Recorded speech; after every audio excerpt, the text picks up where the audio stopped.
And so yoga is turning up in Africa, and Africans are embracing yoga with enthusiasm.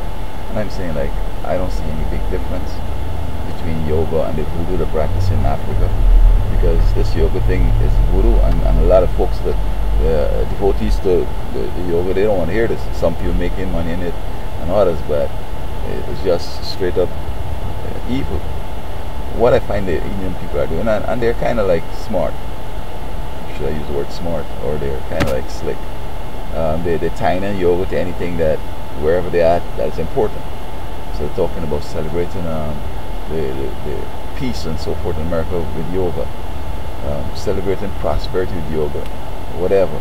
You know, what the way I analyze Indian culture is this: is that is India with that same culture doing fantastic? And the answer is no. So aren't we doing fantastic with what we have? Yes.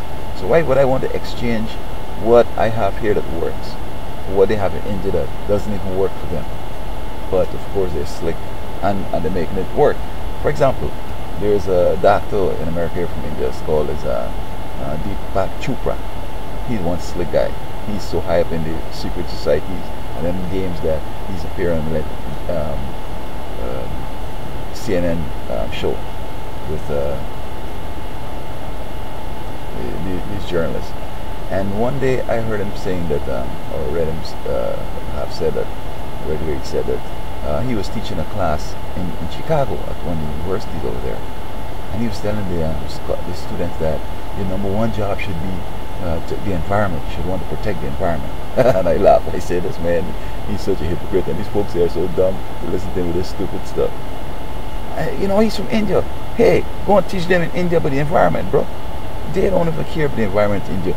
By the way, he's working for India, because when he tells these jokers here in Chicago, you must take care of the environment, there are certain jobs that will dirty the environment, or has the perception of dirty the environment.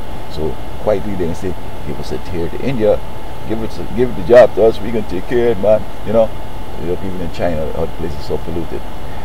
Don't listen to this guy. His job is to con you into, you know, giving up your jobs, and then they take it on in India.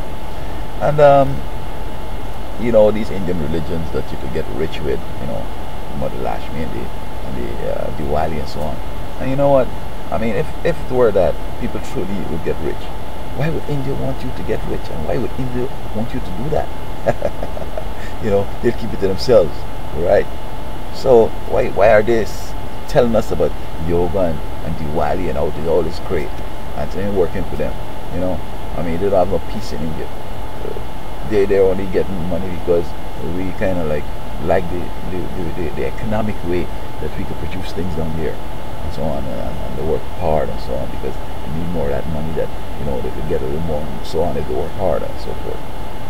So what I found is that people start off with the exercise and yoga, but then somewhere along the line they start reading about them Shri guys and them Bhagwati guys and them smart little wise guy in India, you know, that sit down in the lotus, and you know what I found with people in lotus, people sit down in lotus here in America on the side of the road, they're crazy, most of them, you know, they're trivial, and also they've been playing with voodoo, right? I mean, really, you know what I'm saying? Like, so these guys out in India with this lotus, I wanted this straight in the head, because why would you want to get into all that voodoo that they're getting into if you're kind of smart?